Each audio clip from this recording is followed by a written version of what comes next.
Yeah, thank you very much, everyone, for being here. And I'd like to thank Julie, Karin, Danielle for inviting me kindly to this workshop. I really regret missing, yesterday there were two beautiful talks I could see. I regret missing the previous ones. And the reason I had to miss this is now there's a center at Purdue, on this stuff, probabilistic logic, and they had the annual review this week, and I was obligated contractually to stay there, even though I'd much rather be here with you. So that's the thing.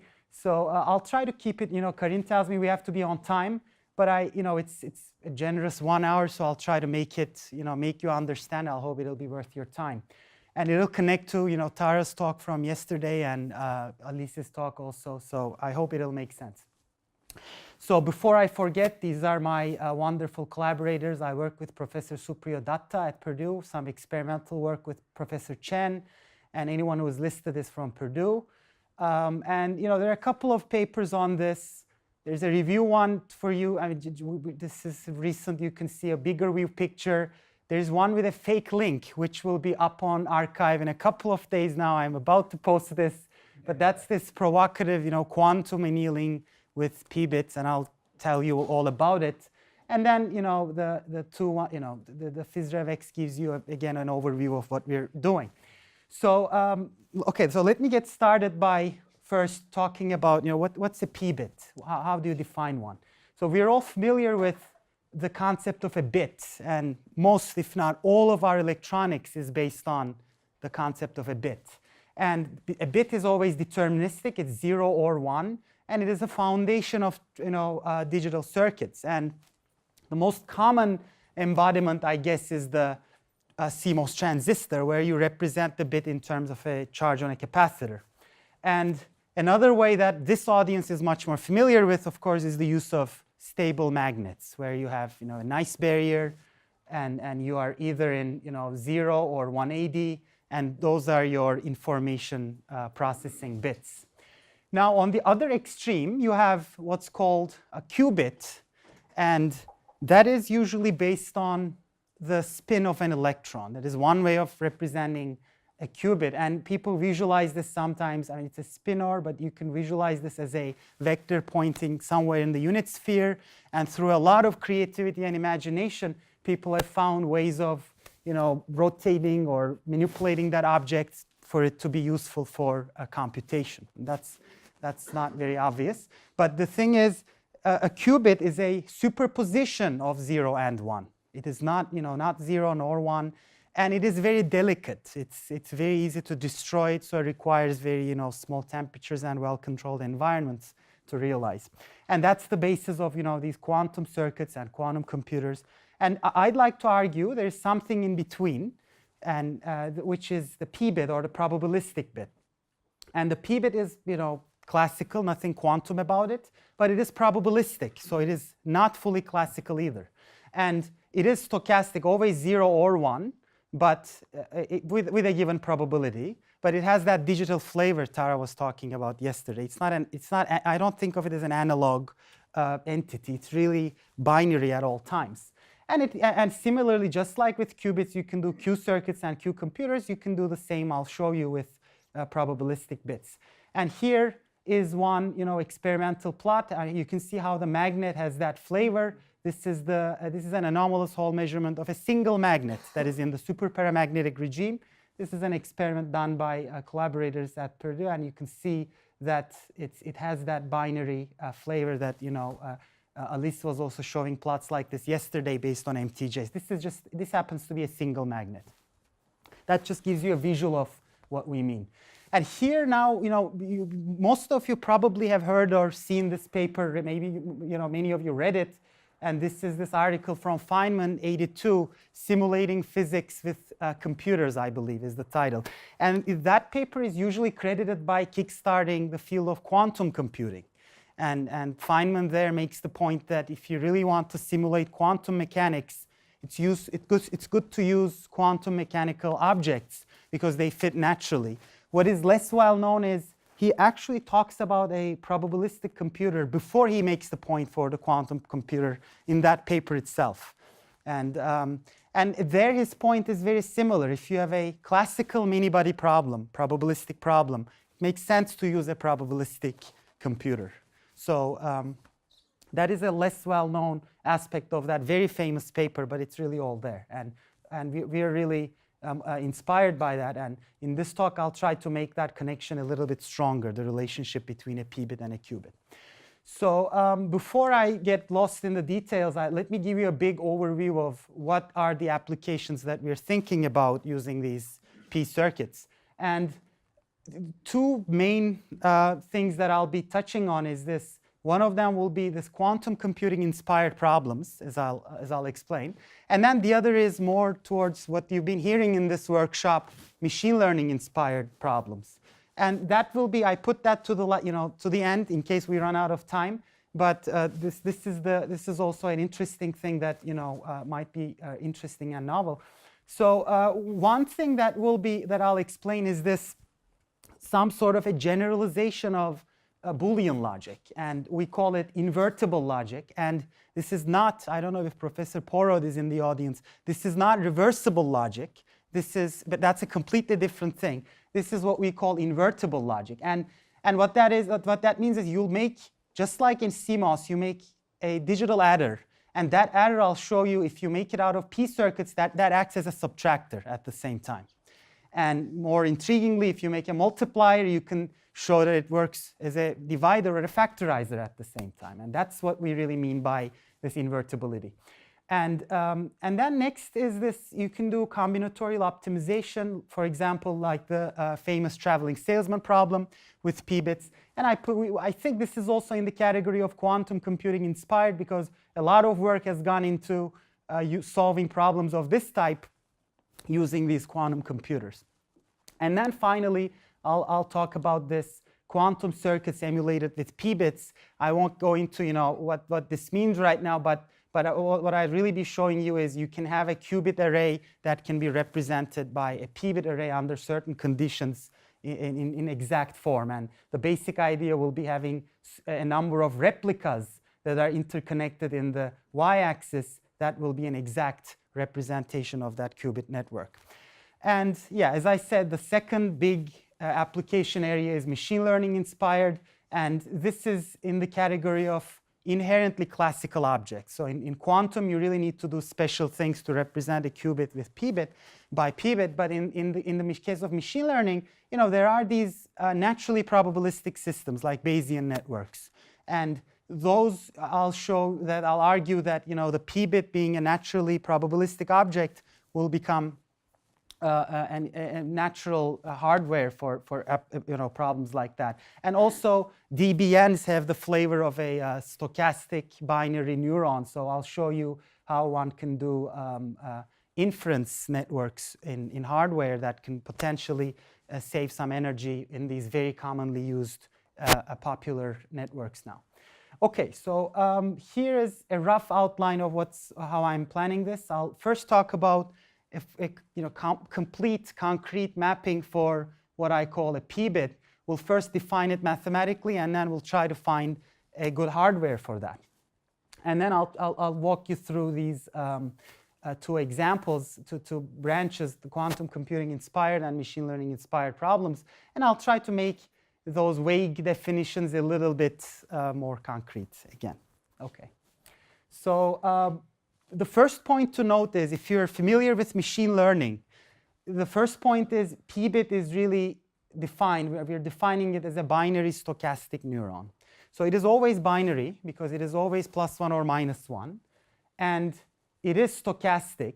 So with the input tunable dimensionless input, you define the long-term probability of what the p-bit is going to give you. And it is a neuron. You can really build these stochastic neural networks using a p-bit. And that picture you're looking at the dimensionless current that is being swept from a large negative value to a large positive value, and you're observing the magnetization just like you could do in an experiment. And you can see that as the dimensionless current reduces, you see a lot of fluctuations, and then you pin it from -1 to a +1. So this object is a generalization of the deterministic p-bit. It is not always a stochastic thing. If you really would like to work in the deterministic limit, just make sure that your inputs are going between +4 and -4. Then you recover your old p-bit. You recover your old bit.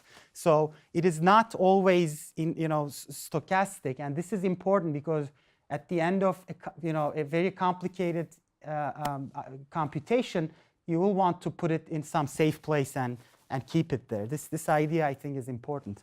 Now, mathematically, we write it like this. It's a signum function. You have a uniformly distributed number between -1 and +1. And then we have a dimensionless tangent hyperbolic of a current. So if you put the current to 0, you can see that we're looking at the sign of a uniformly distributed number. That gives you a 50-50 probability. That's very easy to see.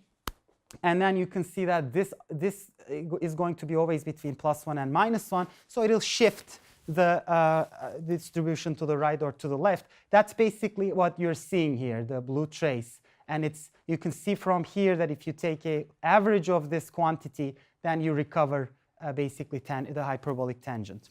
So that is how we basically define it. And this is, although you won't see it in this form, in the case of machine learning, like Hinton's Boltzmann machines, that really is his neuron. And though they never write it like this, it's exactly the same idea.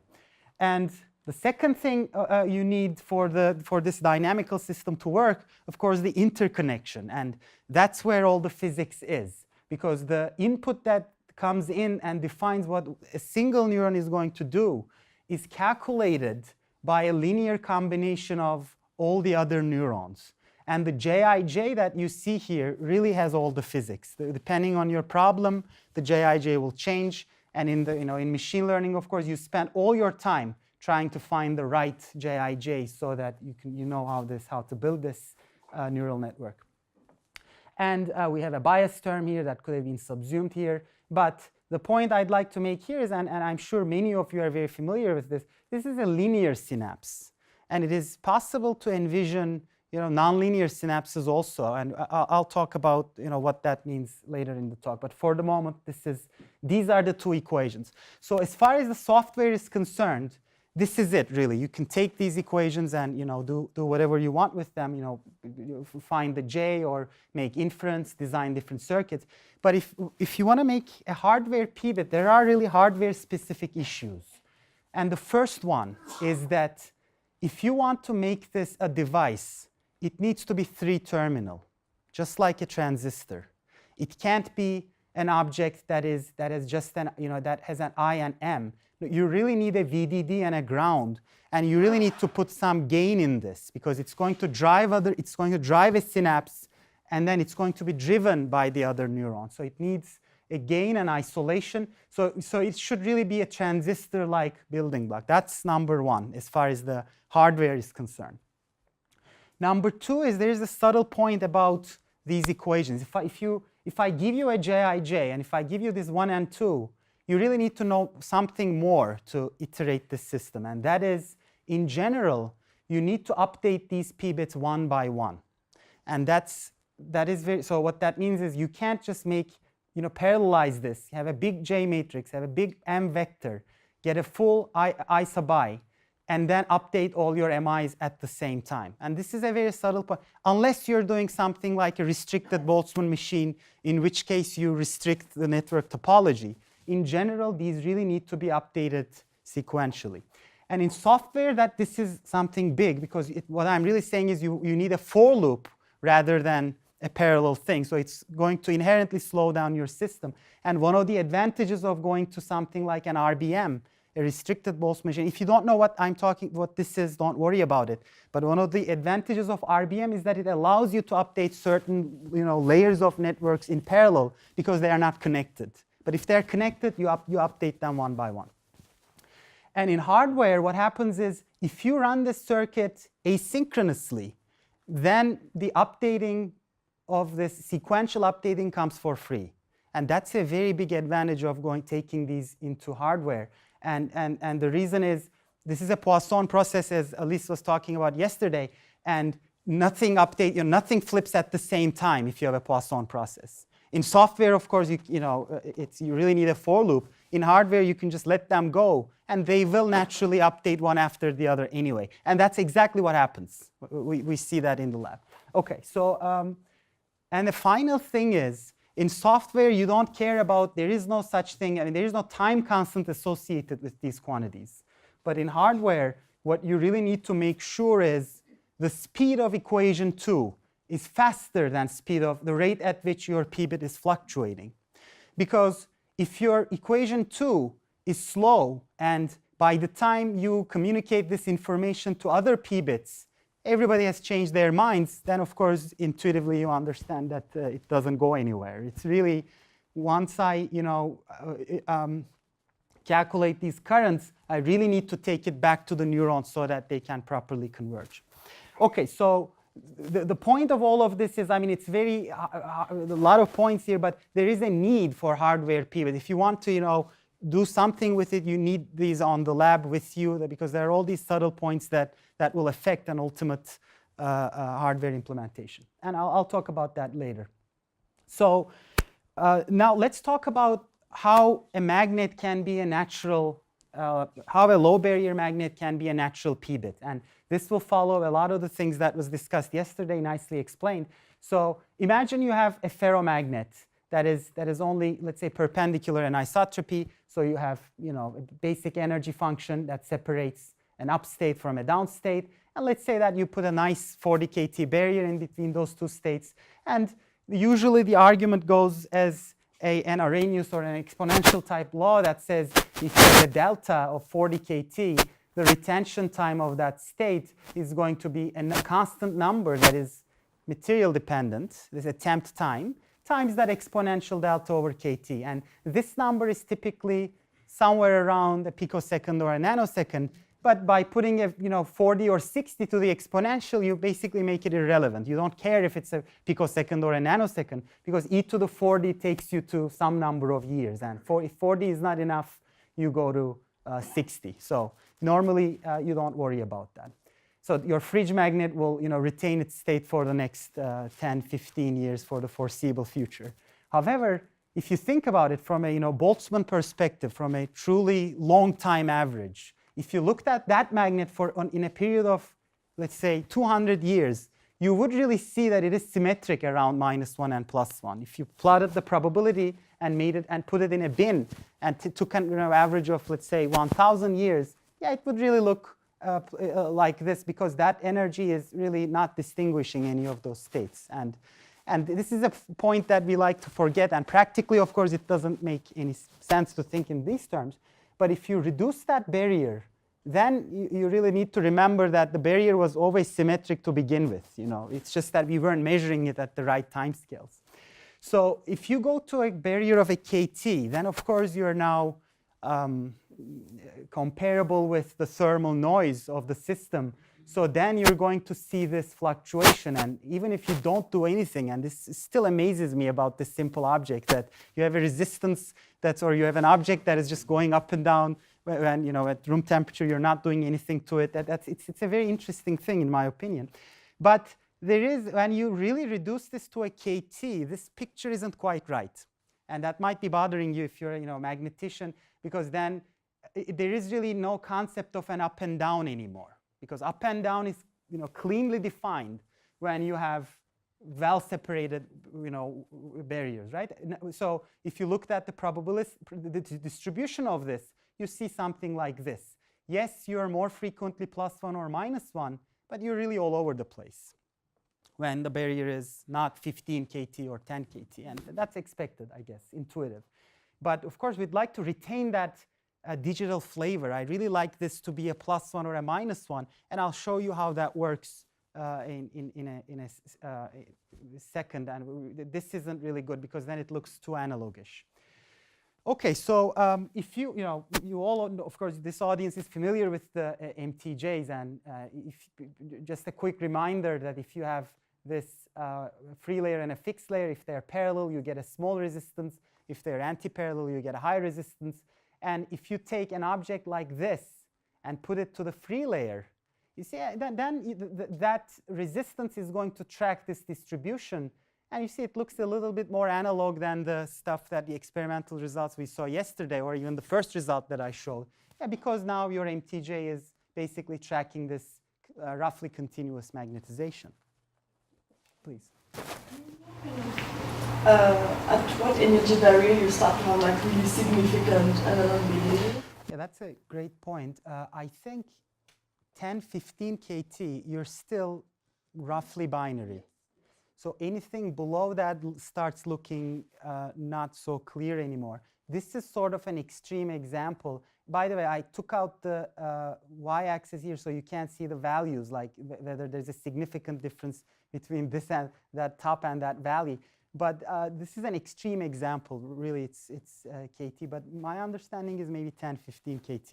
Yeah. Are these magnets just from the axon isotropy? So are they like? Can I consider them? Are these like circular magnets? I'm keeping it general for the moment. I think they could be circular or uniaxial. If it's circular, then it really could be, you could expect it to be completely flat. Yeah. I was going to say, because if you add a hard axis in isotropy, you can suppress the intermediate states. Great point. That's a great point. And we'll come back to circular magnets in this talk, but I agree with you. Yeah. Please. From an experimental point of view, I mean, you could have indeed a value between 1 and -1, but on the other hand, it depends also on your measurement time, so how quickly you can measure. So if you have a very fast fluctuation, but you're not able to measure in the same time scale, you will have a very similar plot, even if it's only 1. Absolutely good point. So if you don't, for the moment, assume that assume that this is a nanosecond and you're taking a picosecond measurement. You're really tracking the magnetization. And in the device, when we really make a p-bit that is electrical, we're going to connect this to a CMOS unit, which will see those nanosecond fluctuations. But excellent point. I agree with what you're saying. Any other questions? Okay. So, so how do you make, again, this is following up with what Danielle just said, how do you make a low barrier magnet? And yesterday, Alice talked about, reducing the magnetic moment in the volume. That's the most obvious way, I think, you have, because your barrier is HK-MSV in a monodomain picture, simple picture. And if you can either reduce the volume or you can reduce the saturation magnetization, but you can also reduce the anisotropy. And that's another way of doing this. And for example, I mean, you're all familiar with PMA magnets. If you make the PMA magnet thicker, the surface anisotropy is reduced, and you can get a barely PMA magnet that is fluctuating. And maybe a little, if you go too much, actually, then it will become a circular magnet, which is stuck in the plane, can never go out, but going round and round in the plane of the magnet. So that's another possibility. And these circular magnets, we've started looking at them, and not a lot is known about these magnets. And one thing that really struck us is that, I learned all of this from, stable magnets. In my mind, a magnet will not act faster than a nanosecond, right? That's roughly about the FMR frequencies we're all familiar with. Now, with these circular magnets, if you plot the autocorrelation of this object, it looks really fast. It looks like a fraction of a nanosecond. And this autocorrelation means the amount it takes for you to forget your state. So if I put you in a plus state, on average, how quickly are you going to forget that? And that seems like a fraction of a nanosecond. And in this case, you can make sense of that number by this large DMAG field in the system. That this DMAG field somehow enters this equation, and the circular magnet really seems to be fluctuating in these very fast times. And I don't know if this is seen experimentally. I mean, this comes from a LLG picture. You can make a case for where that expression comes from, and so on. Yes, please. Yeah, I have a question about that, because if you have a well-defined uniaxial anisotropy, okay, you're fluctuating between two states, and then, okay, you expect some nanosecond fluctuation. But here, you are plotting the autocorrelation function of something that should continuously change. So, you're not having, you're continuously moving. So yes. So autocorrelation. So this is the concretely, this is the autocorrelation of MZ component. So it is a very continuous thing, as you said. It is definitely not going from -1 to +1. But autocorrelation, you define it by that integral, and so MZ component, though. Very good point. Yes, yes. So this is the MZ component, and I think the magnitude is, this is normalized, so the magnitude wouldn't be +1, but a little less, and so on. Excuse me. Would that be equivalent to the intrawave motion or to the across the boundary motion? In other words, it is equivalent to the Kramer's rate in the classical scenario, or? Yeah, Kramer's rate, I'm thinking, correct me if I'm wrong, is when if you need to be able to define a nice valley, a low energy. In this case, it's not there anymore. It's a really, the energy landscape is a flat thing, so I don't know if this is related to Kramer's rate. And this expression, I'm not putting real constants here. It seems to be an empirical observation for the moment that the DMAG field somehow makes this motion fast. And if you have a PMA magnet, spherical, then it becomes, you recover back the normal old nanosecond timescales. So this picosecond really comes from that 4 pi ms term. OK, let me move on. So hardware mapping. So we really would like, that's all very nice, and there's very deep and beautiful physics. It's fascinating magnet physics here. But how do you make an electrical device out of this? And this is this STT MRAM technology that is about to become commercial, is what we keep hearing. And it consists of, I hope it becomes, because they've been saying this for a few years, but I think it's coming out. So we can assume that, and there's already a chip out there, so at least there's that, the Everspin chip. So it's a single MTJ, and then and then NMOS transistor, and you have a bit line plus minus, and then you have a word line that controls the input gate of the transistor. And two mild innocuous changes to this structure. Number one, replace the stable free layer with a low barrier nanomagnet. And normally, of course, you spend all this time to make this a 40 kT magnet because you'd like your memory to stay there for a long time. But let's say that you can change that easily with a low barrier magnet so that the resistance is fluctuating up and down. And I'm putting nanoseconds here, but don't worry about that now. And then add an inverter to the drain of this device. Normally, it's just this thing. But add 2 more transistors, one PMOS and one NMOS, so that it looks like this. And this circuit, how it will behave, you can get an intuitive sense of this by considering that this is now a resistance that is fluctuating around 10K. And then you have another resistance whose value is controlled very well by this input gate voltage. And that goes from, let's say, it goes from 1K to 100K, roughly.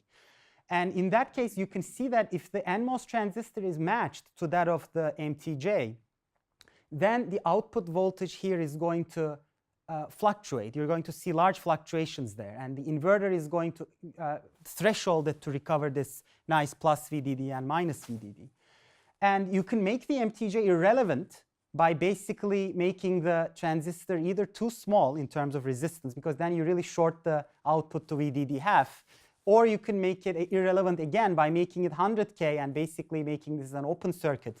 And if you do that in using real transistor models, or at least accurate transistor models and SLLG, you see that, yeah, that's exactly looking like this binary stochastic neuron that I was talking about earlier.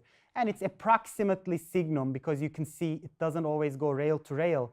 But then you can really connect to this dimensionless points by using real transistor characteristics. This V0 is a transistor-defined property, 50 millivolts or so, depends on the technology. And you have, your output variable basically becomes normalized to VDD half. So please. Since your system compares to KBT, and you are the barriers of the order of KBT, and on the other hand, you send current for your structure, so you have some Joule dissipation in your thing. Does it matter? This is taken into account. I mean, I can imagine that this current that is flowing here, is that absolutely? That's an excellent point. Yes, it does matter. In these simulations, it is taken into account.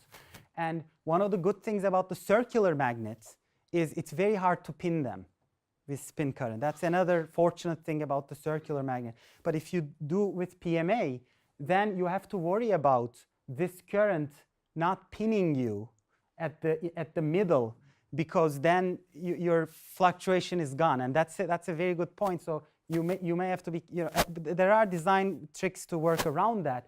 But it's not that bad, because even if you pin it at high, when the transistor is 1K, let's say that a lot of current is flowing, which is true, and you pin your magnetization, but that's fine.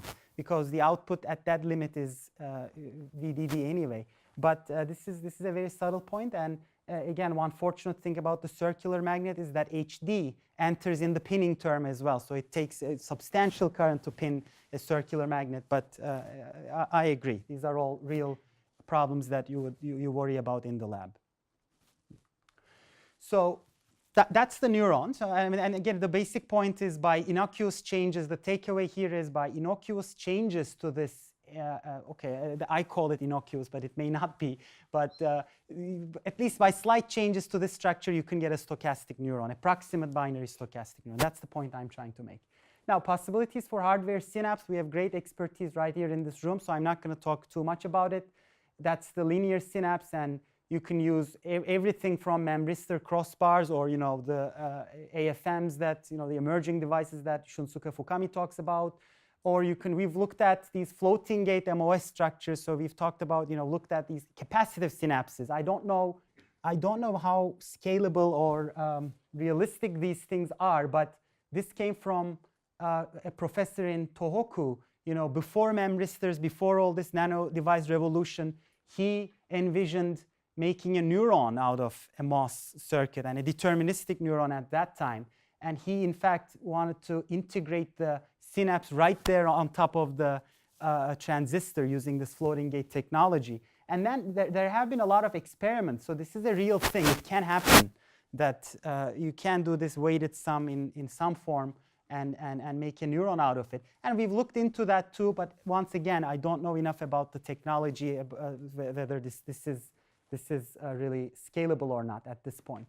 And of course, as we heard yesterday from Tara, there's always CMOS. And with CMOS, I like to make a distinction, and that is, it is not just, CMOS can do much more than just that weighted sum, linear synapse, as I mentioned earlier. CMOS can give you nonlinear synapses. And before I looked into this quantum computing, I thought equation 2 was fundamental. That whatever you do in your neural network, that's what you get. Let's find hardware for that because that's the only thing that is out there. But that is really not true. You can have a nonlinear synapse, and here's an example because I'm sure many of you haven't seen this. This is very unusual that the current that you send to your p-bit could be a nonlinear function of all, 2 other p-bits. And in quantum computing, this is well known. They call this a k-body interaction, 3-qubit interaction. And of course, they don't even want to think about that because 2-qubit is hard enough to entangle. Don't get started about 3 qubits. But with p-bits, it's no big deal, right? I mean, you can have CMOS. We have very good circuits to get you multiplications like that. And the k-body interaction could be, if useful, could be easily implemented. I don't know any nano device that can do something like this easily. But maybe, maybe there is these ideas. OK, so as I mentioned in the beginning, we really thought that we needed to make these in the lab. And so we've looked into these non-magnetic possibilities using present-day devices. And one almost silly-looking idea is that we said, let's take a programmable, these Arduinos and make a p-bit out of them. So you have 50 microcontrollers sitting on a breadboard. You program them to have this stochastic, tunable stochasticity. And then we've done some interesting things with that. I mean, because it looks like an undergraduate project, but then we've factored a number with it using 50 p-bits, and it gave that, it kind of hints at this idea that you could do some of these quantum computing ideas using these p-bits, maybe. So that's what we did. But then, of course, we needed, and this exercise taught us about, how asynchronous operation is useful, how your synapse needs to be fast, because we've kind of discovered those while doing it, because the student was coming back and the first author saying that this is wrong, this isn't working. And of course, the MATLAB code works fine. And then we discovered that his weight logic is slow. He's not the mailman, that communicates the information is slow. So he put all that and characterized all that in the paper. So some knowledge came out of it, at least. And then we've done FPGA implementations. And here the idea was not to get so much insight about the nano device, but really to see how a 500 p-bit network could do in hardware. And FPGA is very good for that. And if you're familiar with this, this is the synapse. This is an LFSR that gives you these pseudo-random number generators. And you have a lookup table, and you compare that randomness with a 10H, and then you take a comparator. But so that's basically implements this equation. So we've looked into this with 500 p-bits and so on. So these are the non-magnetic possibilities that are guiding us towards the real thing, hopefully. OK, so enough about the p-bit. From now on, let's assume that we have a good device. We've identified a CMOS, low barrier, whatever it is. Let's say that we have a p-bit. So what can we do with them, and how do they work, most importantly? So these quantum computing-inspired networks are generally reciprocal. And what I mean by that is, if you have a Jij, you have an equivalent Jji. And that is of fundamental importance. Whenever you have that, you have the concept of an energy. You can do Boltzmann laws. And so that's why, and in anything in quantum computing, of course, is naturally reciprocal, because all physical Hamiltonians would be naturally symmetric. So that's why I'd like to make it concrete by saying that most of this stuff is reciprocal, and most of machine learning is feed-forward and not necessarily recurrent. OK, so here's a very simple picture. Let's say that we take two of these ideal p-bits and connect the output of one to the input of the other by using a conductance like this, G0. And it's a very simple thing. And let's say that the conductance is 0 in the beginning. So these are the outputs, VM1, VM2, and these are the inputs, V1 and V2. And let's say that the G0 is 0. And let's say that we make this, in VLSI language, they call this a word by taking this VM1 and VM2 and writing it in binary like this. So this 1 corresponds to p-bit 1. The other one corresponds to p-bit 2. And you get a number between 0 and 2 to the n. So that's a very nice, compact way of expressing a lot of p-bits as a single number. And you see that as a function of time, this will just go all over the place. Because, these are two completely random objects that are not talking to each other. So if they're well matched, they're going to be visiting all states with equal probability. And if you take a long time average, you'll see that all 4 possibilities are equally probable. So not much is going on here. But if you put a positive conductance, then you see they're going to get correlated. Because whenever this is 1, it tells the other one to follow them. And then you see 0, 0, and 1, 1 are being emphasized, while 0, 1, and 1, 0 are being suppressed. And you can put an inverter in between and turn that into a NOT gate and emphasize 0, 1, and 1, 0. Or if you'd like to think in terms of condensed matter, one of them is a FM type interaction, the other is an AFM. So if you'd like to think of that, that's very useful too. And this is very simple. It's a toy baby example, but it really is this is really it. Because after this, you're just going to find more and more complicated interactions. But this is how you can correlate the noise of two things and to do some useful things, especially if these peaks are solutions to your problem. So then all the effort from now on will be going into finding the appropriate G0 so that when the network resolves itself, it tells you the right solution. So this idea of let nature do the computation and so on and so forth. So you can make an AND gate out of this. There are various principles and techniques we've found, and we've developed some of them our own. You can start from the truth table of a logic gate, get a J matrix, turn it into a Gij. Not going to go into that. You can probably do that with your own machine learning and TensorFlow or whatever you're using these days. This is very easy, I think. It's not hard to take a truth table and find a J matrix. And this is done in neural networks all the time.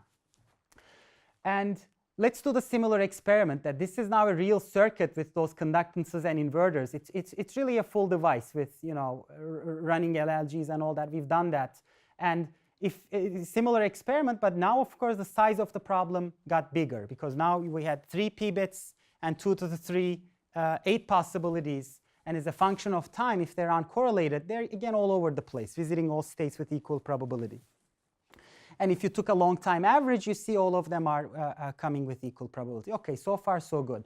And if you turn on the correlations, now something more interesting. Now you see the truth table of the AND gate. So we're doing this thing, A and B is equal to C. And you can verify that this is the truth table that is written here that is being emphasized by the system. And as I mentioned, because we have a symmetric J, you can write down a very powerful and completely naked Boltzmann law. It tells you these probabilities in one shot. It's kind of, I mean, quite amazing, because no simulation, nothing. All that goes into this is the energy, which is defined by your configuration. So if you want the 1, 1, 1 state, then you put 1, 1, 1 here, get a number, put it on top of an exponential, and that gives you the steady state probabilities after normalization. So it is a very powerful thing. And of course, as you learn more, it's very limited too, because you really need to calculate. For 100 p-bit, you couldn't possibly get those, because there's 2 to the 100 terms that you need to calculate, so it quickly gets out of hand. But for simple examples like this, it is the ultimate benchmark. I mean, this is really the many-body joint distribution. There's nothing more fundamental for symmetric networks. And you can see that it fits with our model, which is, in this case, it's the simple behavioral model, but it predicts you can change your parameters and it'll still work. Now, when we show this to circuit designers, they're like, yeah, but nobody thinks of an AND gate like this. Nobody cares about the truth table. How do you do computation with it? But at this point, it's easy, and we're probably familiar. You put this bias term to kind of fix certain p-bits so that they're not allowed to move. Because as I said in the beginning, this is really a generalization of a bit. So you can always go back to the bits if you like. And for example, you put +1 and +1 to A and B. So then the system has no choice but to go into this 1, 1, 1 state, because there's nothing else left. That's the only state that is consistent with these input combinations. And you can see, so that's how you compute A and B is equal to 1, C is equal to 1. You just go and look at C, and you find that it is always 1, because it got correlated with A and B. But the cool thing or interesting thing about this is you can do it backwards, because it was a nice reciprocal network. You can go and fix C to a 0 and observe what A and B will be doing. And this is no equivalence of this in CMOS. There's no easy way of doing this in CMOS unless you really design it with some similar way. And you see that when C is 0, you see 0, 0, 0, 0, 1, 0, and 1, 0, 0, because there are 3 possibilities that work with this output combination. And if you take this seriously, this is really taking the factors of 0. This is really factorization for 1 bit, because you found the factors of 1, and you find the factors of 0. For 0, it has 3. For 1, there's only 1 combination.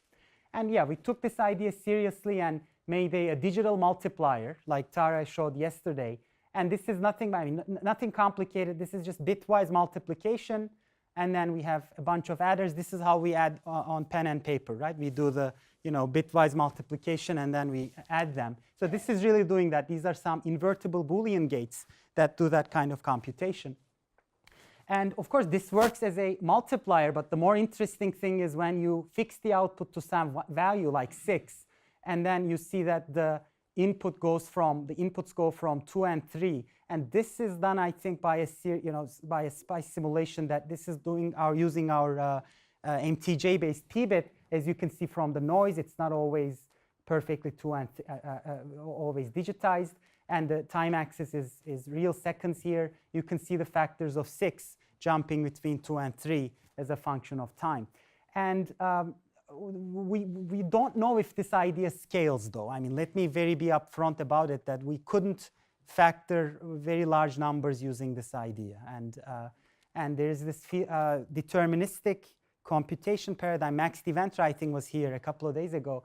He does a very similar thing. He calls them self-organizing logic gates, and he has this invertible multipliers, and he can factor much larger numbers using exactly the same circuit at the black box level. But for some reason, his one scales much better than ours, and we don't know why. And recently, we've given up on this way of factoring, and we're doing something else now. We made some progress, but I can't talk about it now. So let me just say that the Arduino project, we've also seen this in an oscilloscope that looks, and the only thing here, I guess, is to tease the quantum computing community because, they can also, I mean, you can laugh at this number 6, but their record is, I think, 15 using Shor's algorithm. And of course, it's scalable, it's better, etc. But I mean, we did this, I mean, this was like an undergraduate project, no serious quantum physics involved here, right? So that's it. So. Okay, I'm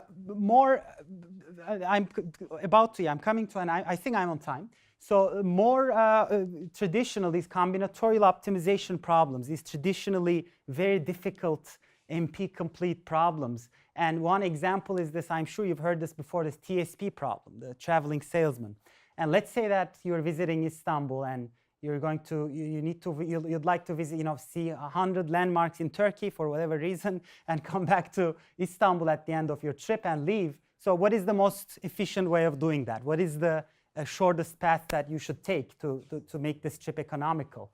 And how would you do this with p-bits? Now, as I mentioned, getting the Jij is all the creativity, all the physics. And some very clever people mapped this problem to a matrix like this. So the procedure goes something like this. You take 100 by 100 p-bits and align them like this. And you call the columns the order of your city visits, and your rows is your city number. So this is Istanbul, this is Ankara, this is Izmir, and so on and so forth. And this is the order of the city visits. And if you do this right, and yeah, that's as I said, figuring out these Jij terms, and that's by no means easy, and we haven't done that, someone else did. But if you do this right, at the end, you should see something like this, that every column has one thing that lights up. And, like magically, it tells you, OK, this is your order of city. Go to Istanbul, and then, Ankara, and then somewhere else, and so on and so forth. So if you do this right, and you get a picture that looks like this. And here, I did 100 city one, because if you do a 5 or 6, it really looks trivial. But this isn't so trivial. I mean, why did you, for instance, when you came all the way here, why didn't you go there, for example, right? So it's not a human couldn't solve this. By the way, interesting fact, humans can solve TSP very well, I think. If you gave them pen and paper, the human cognition is very good in this problem. But this one, I think, can beat most of you. I don't think any of you could give this one. But again, let me be very clear. I didn't do this with LLG. This is just too much, 10,000 LLGs. I did this in Mathematica. So let's be very clear about that. But hopefully, I won't have to do LLG if we put this in an MTJ chip. So that's the reason we're trying all this, right? So, and here, a common idea that some of you might be wondering or might be familiar with, and that is this getting stuck in these local minima.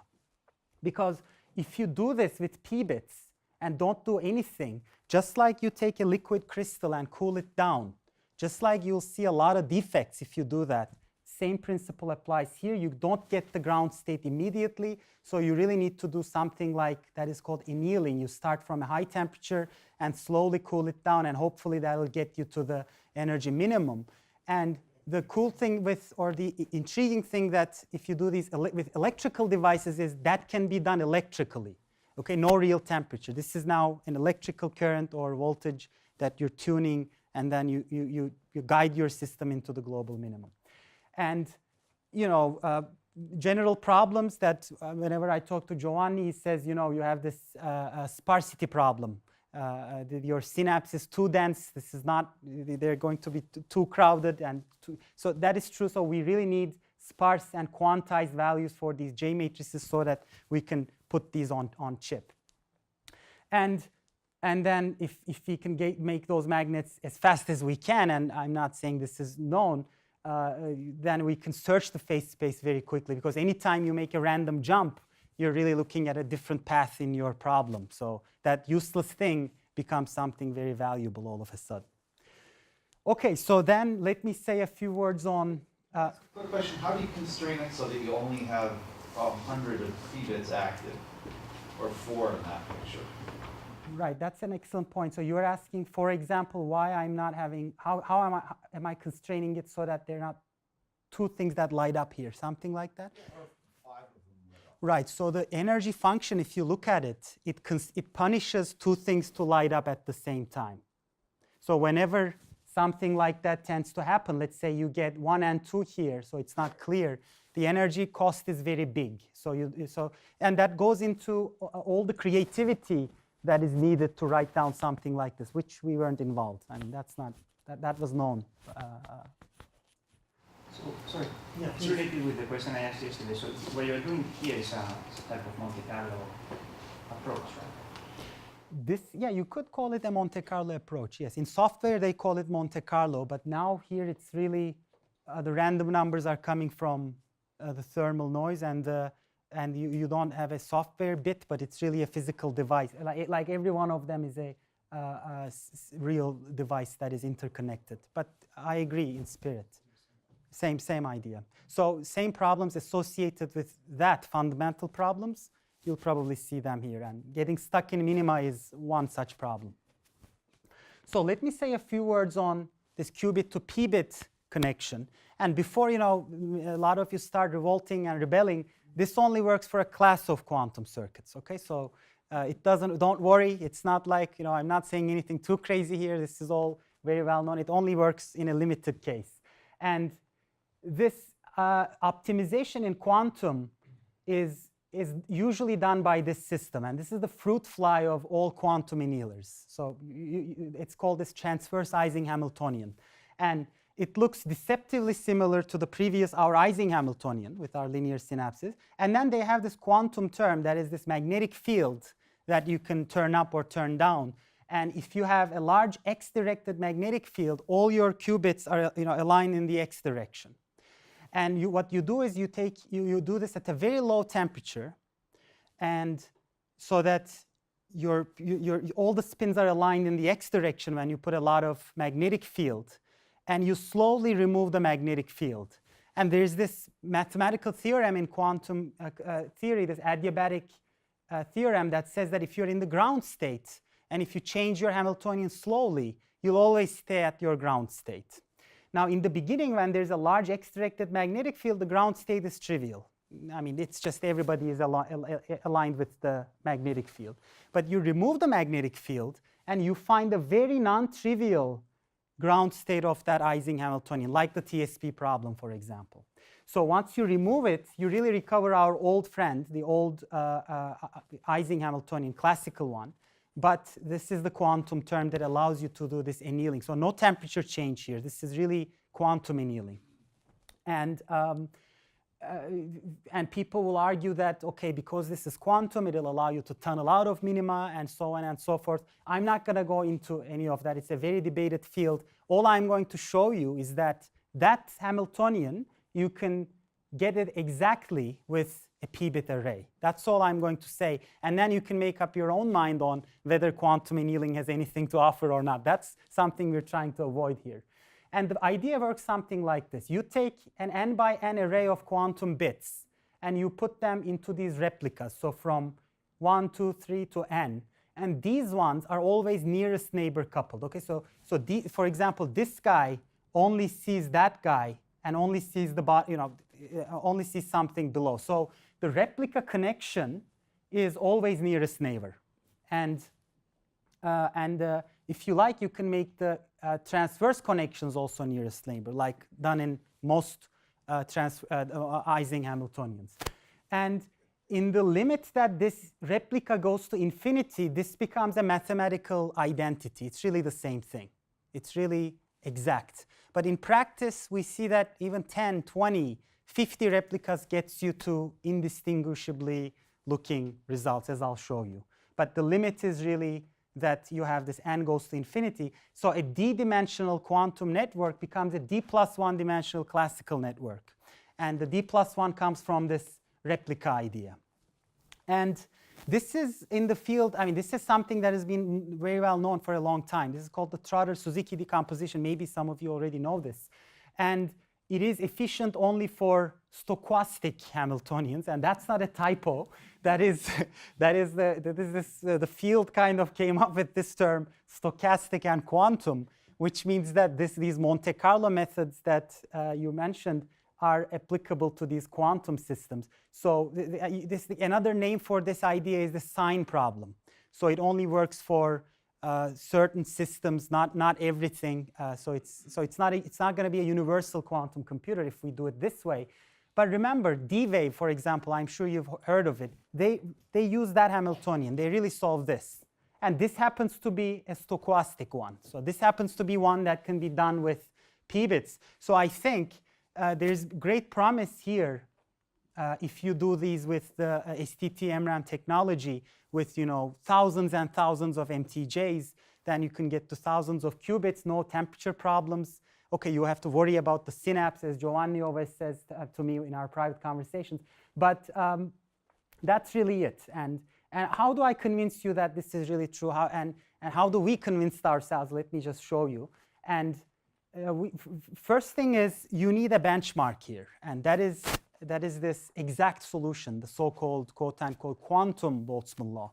And that comes from the principle of quantum statistical mechanics. It looks a lot like the classical Boltzmann law, but this time everything is an operator. So this is a matrix exponentiation. That's the normalizing factor, the partition function. And if you're interested in a quantity like the average z-spin, for example, what you do is you find an operator corresponding to that, and then you calculate this quantity. And this can only work for small number of qubits, because you see, even to write down that matrix, let alone finding its exponential, becomes impossible, because it's already, if it's 15 qubits, it's a 2 to the 15 by 2 to the 15 matrix. There's just no hope of solving it with this method. So that's why we are limited by that, because the p-bit can go to 50, 60, however many. And that's, I think, the power of this idea that you can really find something very complicated by using only some small number of p-bits or qubits also, because in the qubit world you only need 8 of those guys to solve the eigenvalues of that 2 to the n by 2 to the n matrix. And that's sometimes people call this dimensionality, or the massive Fock space of qubits, etc. So what we do here is we change them, we do reverse annealing. We increase the magnetic field as a function of this interaction J. So this is a ferromagnetic lattice. And you can see that it goes to, the average magnetization goes from 1 to quickly to 0. And that's the dashed line. And the other one, the red dots, came from a p-bit simulation.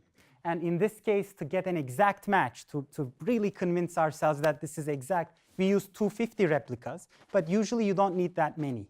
Even 50 would have given you something that you would be OK with.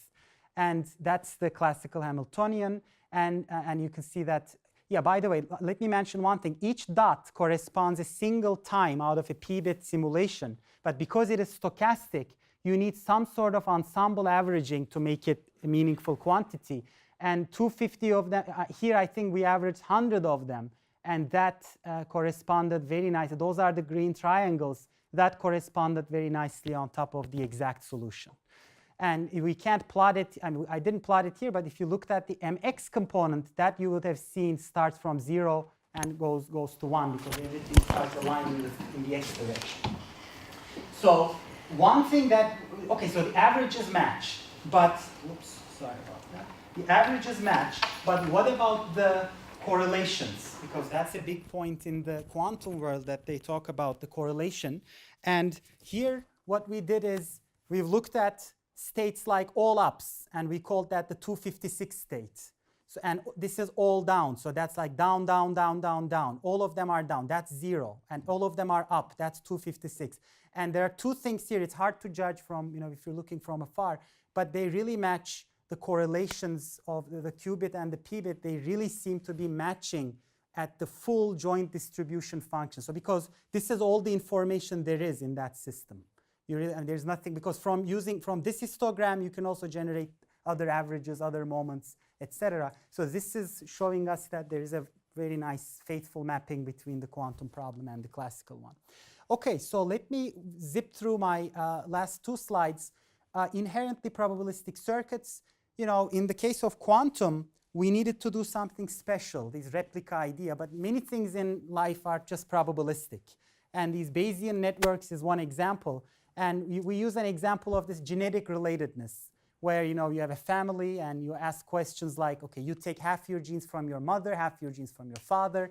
So you're given a conditional probability table that tells you this one of these relations, but then you make a neural network out of it and then predict much higher order correlations.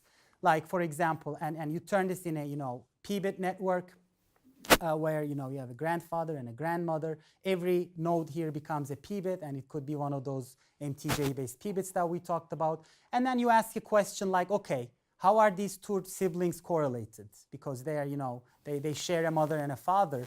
And electrically, you can do this by an XNOR gate, and that's what we really did. We used the transistor-based XNOR gate, and then that takes the multiplication. And then we've done a RC averaging that looked at the correlation. So we could see things like, as a function of time, we could see if you run this network, child 1 and child 2 share 50% of their genes, and aunt and a niece share 25% of their genes, etc. And strangers share they're unrelated, the grandfather and grandmother, 0, etc. So the beauty of this, or the possible application of this, would be when these things are not like this genetic circuits, but medical diagnosis, where you have multiple parents.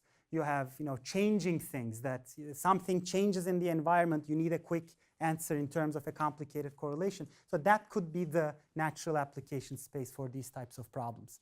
Last slide on the applications, we've looked at inference with p-bits in these traditional deep belief networks. We used our MRAM-based p-bit, resistive synapse, and we worked with colleagues from University of Central Florida. They've looked at these different neural network layers as a function of these. They've studied, for example, if you make the network deeper, the accuracy gets better as a function of training samples. For example, this is only, I think, 784 by 10.